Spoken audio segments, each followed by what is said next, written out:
Welcome to the group chat where we talk about everything from politics to culture and everything in between. I'm Alyssa Williams and this is Anthony Holt. Let's lock in. All right. Anthony, it's been a crazy week. Yes. Like a really, really crazy week. And I think we say that every week, but maybe this one feels a little bit um, crazier than the rest. Um, but something you and I have talked about is that when we're in the midst of chaos, social media is actually a really hard thing to navigate, particularly because I think people are so far in their corners right now. Right. How are you navigating the discourse that's taking place?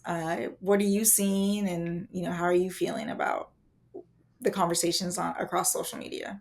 Social media is kind of sometimes I gotta step back and take a break.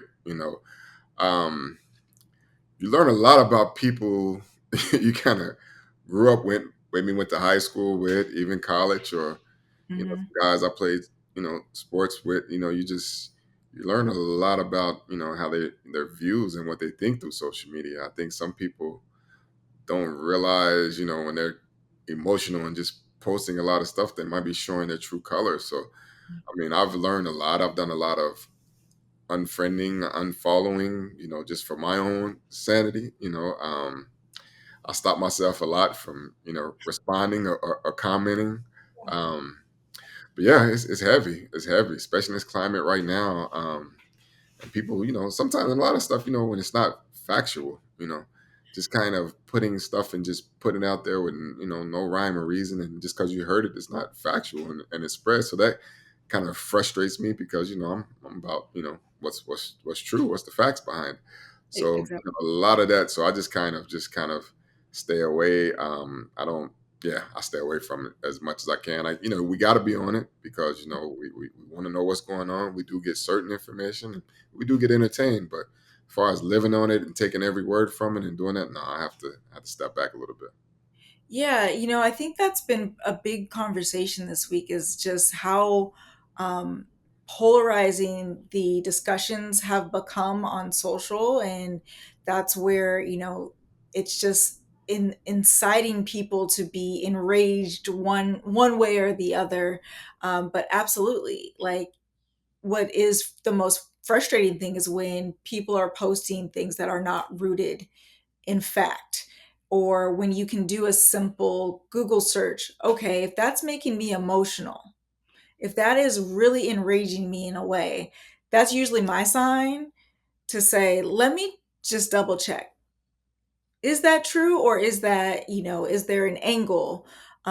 Because I think that's where there's a lot of misinformation spread. There's a lot of, political ideologies that are again, not rooted in fact, or they'll skew data or pick and cherry pick data, which makes things really complicated in terms of being able to decipher fact from fiction. What I'm also noticing is, I've seen a lot of discourse about, whether it's facts even about the Black community, which that's what I find to be the hardest thing to turn away from when, there's whether it's commentators, just spewing information that actually doesn't is not again not rooted in fact. We saw that with Jillian Michaels on Abby Phillips' show, a few weeks ago, about a month ago. Talking about slavery. Only 2% of people, own slaves, and so those are the types of things that are again, you're manipulating the data to fit a narrative, to enrage and to provide clickbait. And yeah, I've been doing the same thing. When I see it, I've been unfollowing quite a few people, and I think, tell me if you feel the same way. I've been thinking more and more like we are not meant to know this much about the people that we don't engage with, one to one every day. I agree. I mean, your sometimes your personal views need to be your personal views. Keep them keep them in the house. I mean, in a way, it's good because you know who you're dealing with now, versus not knowing. But yeah, sometimes, especially when your views is going off emotion, because sometimes we may see something, then they just get right on and just click, click, click, click, click, and then Yeah. you sit back and reflect, and they may take it away, but it's there now. It's there. People saw it. But sometimes, yeah, it's just this is a way of. I mean, and this is just the way it is now. This is the way people, get their information, whether it's true or false, regurgitate it, and but yeah, it's overwhelming. It is. It is. And what do you, because I feel like you and I are close enough in age that we remember the time where people used to, like, you didn't talk about politics ever. Mhm. Do you miss that time, or how do you feel like, or do we like knowing where people stand? I don't think it's even politics anymore. That's the thing. Like, Mhm. it used to be politics, but now it's just like just a lot of times it's hate, and it's just vile for one side or the other. So it's not like you can actually have a good debate. So that's Right. the difference now. Even if you did talk about it back in the day, you can have a good debate. You can talk your side. You can have a debate. Now it's just like, it's like just oh, it's just everybody's just mad, and that's the thing. It's like now you can't, even have that conversation. So I don't even say it's political talk. I don't know what I would call it, but it's not about politics at this point. It's just about really just hate. Just it's my side, it's your side, and my side, and then they're gonna call this side you evil, this evil that, and they Yeah. can take rhetoric from one person and just it's their rhetoric now, and it's just their talking points, and that's the part now. I mean, you can't have a debate, so it's like because even if it's facts that you're talking, that nobody want to really hear the facts. Yeah. So No, yeah, I wouldn't even call it politics anymore.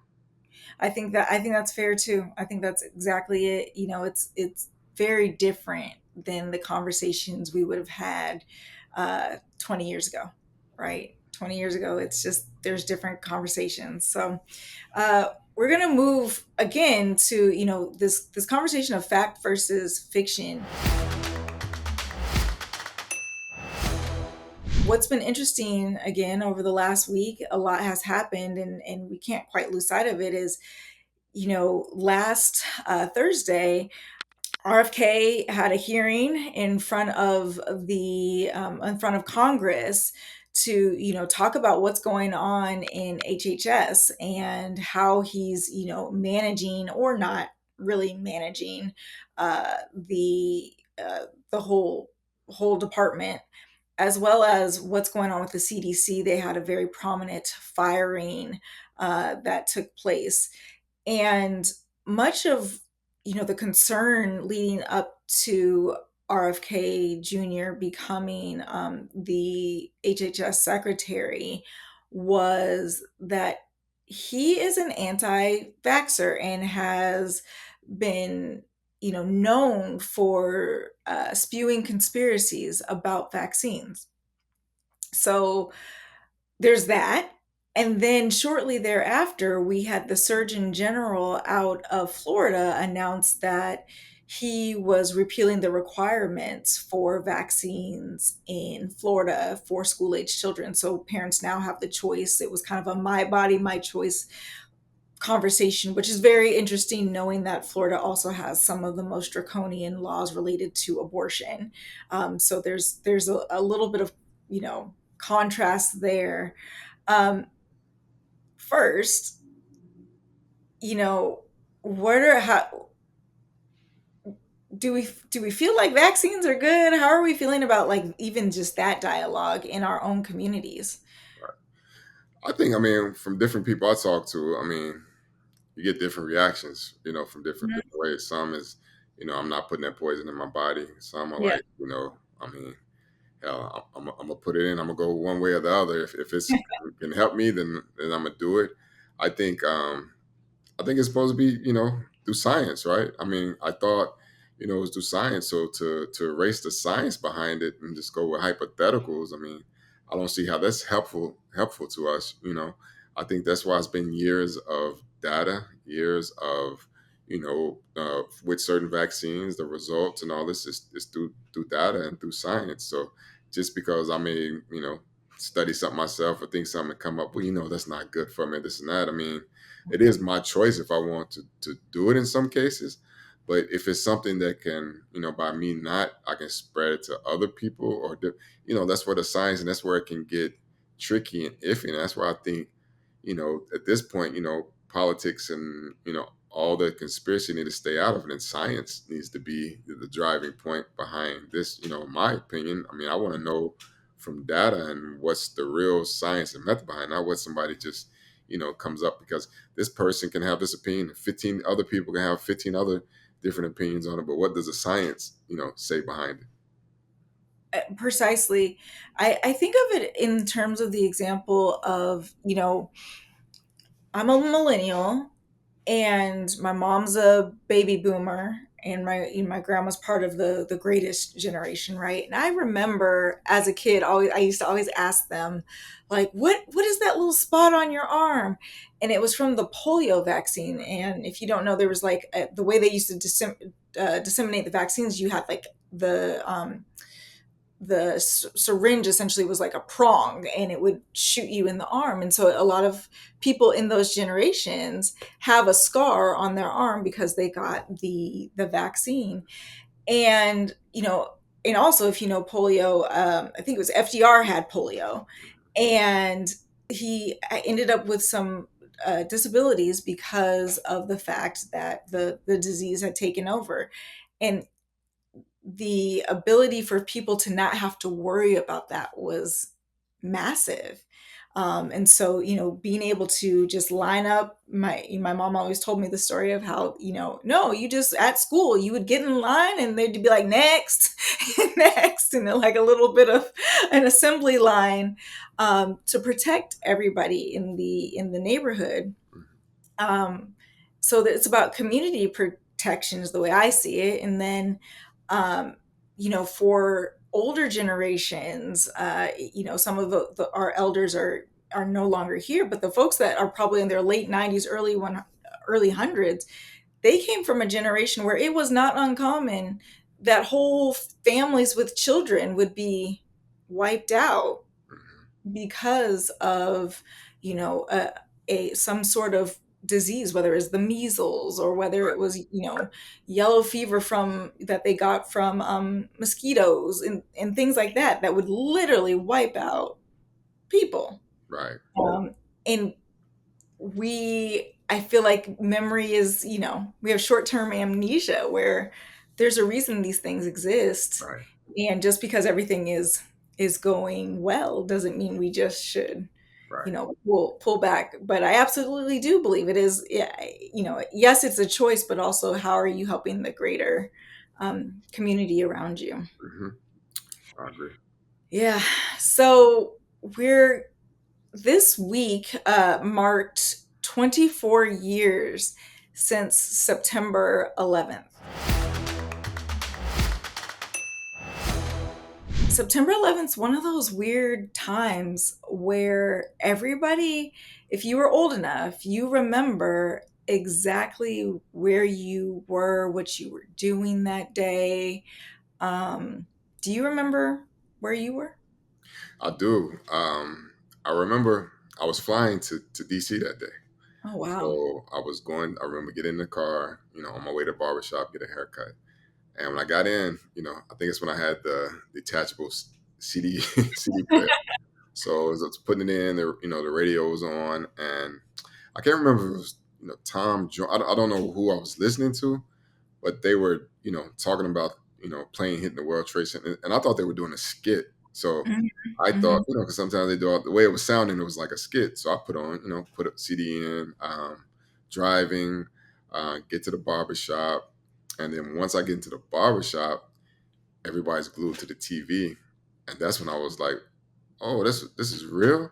Everybody's Yeah. like, talk, and then a few, moments after that is when a second plane came through. So I actually, saw that live, and I just remember, boom, just the, the, just the, couldn't believe what I was seeing, type thing. So we were just all sitting there, shocked, and then, the next one, and then in DC, my family's in DC, so I'm, you know trying to call and this and that and see what's going on. I had some family that worked in that area near the Pentagon, so it was just like just trying to see what was going on. So it was like at that moment, I kind of don't remember everything from that point, but I Sure. do remember hearing it in the car on Mhm. the radio, thinking it was a skit, walking in the barbershop, seeing it, and then seeing that second plane. So I remember that, vividly. Yeah, it's that it was just such a strange day because I think, most of us if you weren't in New York or DC, um, you did find that it just didn't seem real. You're like, I don't really, this doesn't seem believable. I I had a similar experience. I used to, it was like I was in ninth grade. Um, in the morning, my routine was I had gotten in trouble because I used to like to watch music videos before school. My mom was like, "Listen, you need to watch something else other than music videos." So I was like, "Fine, I'll watch the news." And so I had just started this new habit of watching the news, and I saw like the first building, the first tower was on fire, and I changed the channel because I was like, "What movie is this?" And then I changed it. I was like, "It's on the next channel. It's on the next channel." And then I was like, "Okay, wait, what's going on?" And they're explaining that the plane had hit. There was a terrible accident. That's what I remember. There was a terrible accident. We're trying to figure out what's happening, and I was like, yeah, that's a terrible accident.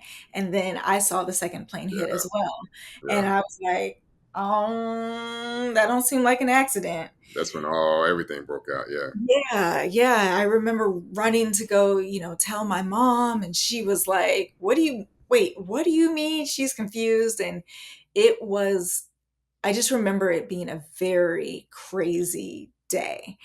And the same with, what also stood out to me that day was at school, we weren't supposed to turn on the TV. We're on the West Coast, so it was almost like our administrators had decided like we're going to just try to carry on as normal.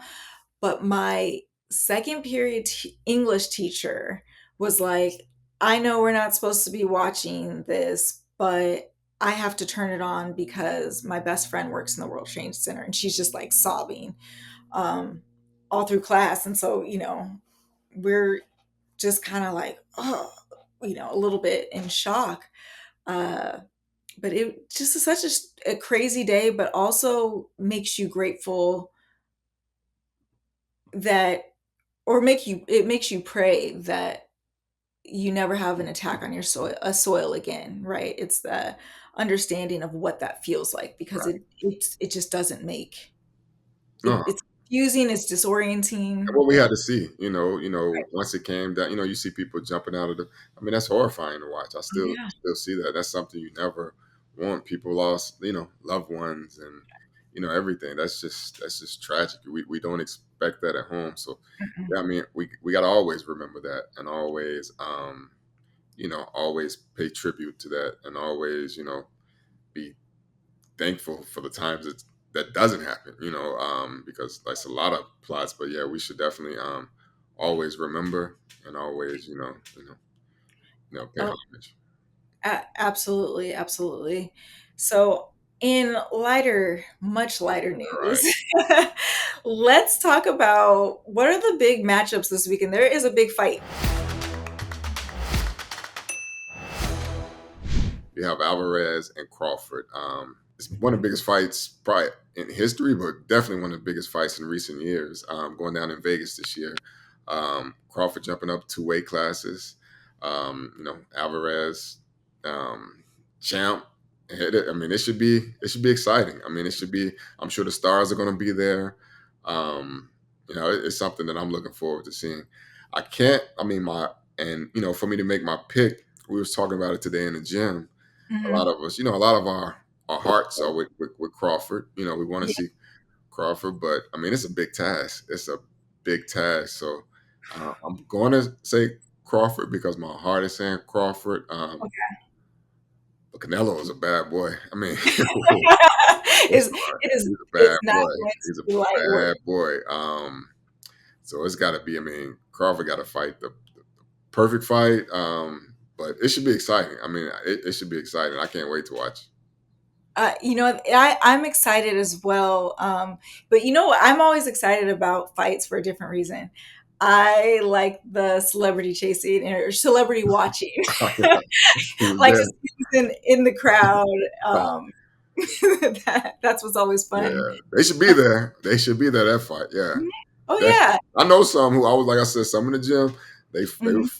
PJ was ready. They're flying up there today, so they're definitely gonna be up there. So yeah, Yeah, no, that's the fun part. Like who's in the crowd and uh, what it always reminds me of is American, well, not American Gangster, but we all know that Frank Lucas was oh caught at the fight because he had on his chinchilla yeah, right in the front. Yeah, in front. yeah, Um, no, they're gonna be there. but it's the culture of Mhm. celebrities or the who's who, and you try to figure out, who's watching the fight. But this will be a big one, Big and one. and Yeah, certainly a lot of fun, and yeah. it's not going to be an easy task. So, Nah, I'm going with Bud, but all I don't know right. if I'm gonna put money on it, but I'm going with. But his last fight, I didn't see what I wanted to Okay. see. But I know he's going to be up for this. The one thing, he doesn't have to drop weight after the weigh in, so he doesn't have to, so he can stay at his weight. But it's going to be, yeah, it should be fun. I can't wait to come back and talk about it, but it's going to be fun. Okay. We'll follow up next week. I'm looking All forward right. to it. Uh, okay, now we're gonna round it out. Mhm. Lamar Jackson. I saw that he apologized. What did he apologize about? That's a tough one for me. You know, in the game, they scored a touchdown, Mhm. celebrating. Hopkins, wide receiver, was coming. I believe he pushed a fan pushed Hopkins in the helmet. Mhm. Lamar's about two players behind. He comes and then he pushes Lamar too. Lamar's natural reaction, and you getting pushed in your head, is to turn and like what's going on, and he pushed the fan back. I think the fan may be underage. I'm not for sure. Maybe I'm minor. So I believe Lamar came up and apologized. Saying he just basically told the fan, look, chill next time. You can't don't put your hands on Yep. nobody. And I think it may be a sense of Lamar. He's a one of the faces of the NFL, and he's taking the high road as the quarterback and one of the faces of the league, and want to I shouldn't do that, so I'm not going to do it. But I mean, he had a natural reaction. Anybody going somebody you watch him push your teammate, and then you come in and he pushes you in the head. I mean, anybody's instincts gonna be like what, and he's kind of in your face when you turn around. It's gonna Mhm. gonna be that. What I think that the league, they just got to do, but fans, I think if fans start getting arrested or something like that for assault or something like that, then it's going to be a different thing. They get banned, and that's good. They should be banned, but like you basically are assaulting someone. You put your hands on, push them in the head. Like you can't go on the street and just push somebody in the head like that. So that part, yeah. I mean, you get emotional. You can cheer for your team. You can do all these things, but be putting your hands on people. That's where you kind of draw. Say what you want to say if you want to. Sometimes they cross the line with that, but players got to know how to accept that and deal with that. But like, you can't put your hands on somebody. No, no, and I think it's also a lesson because you're right. The fan was pretty young. It's a lesson in teaching your kids to keep their Yeah, hands to yeah, themselves. right, And while they may look like gladiators on the field, these are people, these are human beings who have feelings and do not deserve to be assaulted just because they like to like they are tackled for a living. right. Like it doesn't make sense. They're, Keep your they're, hands they're doing that in the game. They're getting paid in that area. They're not right. They're coming in not. the stands, throwing you, pushing you, tackling you. You can't put your hands. Like if you want to celebrate, to go up there, celebrate, pattern, but to physically push two players, back to back in their helmets, in their head, and probably saying some stuff too. No, he took No. a real high road, and he's better than a lot of people because that would have been a tough bit of swallow. I would have said the same thing. They need to chill, but Yep. the apology part. But yeah, I know. I can see why he did it. I'll be honest. I don't know. I don't think I would have been able to take the high road. I don't have it in me. Um, I'd have to take that fine. I'd have to mhm. take the bad publicity. Don't touch me. Right, Like, don't right, touch. Again, I get paid to get tackled. I don't get paid to be assaulted by a fan. right, So, right, and again, I'm all about teach your kids to keep their exactly, hands exactly. to You can't do that themselves. in the street. You're gonna do that to the wrong person. It ain't gonna be a Exactly. push, you know. So you gotta, yeah, you gotta definitely learn that lesson. Exactly. Get torn up real quick on the street Right, if you right. just go pushing somebody in the head. Well, all right. Well, that ends this week's episode of the group chat. Hit the subscribe button and join the conversation.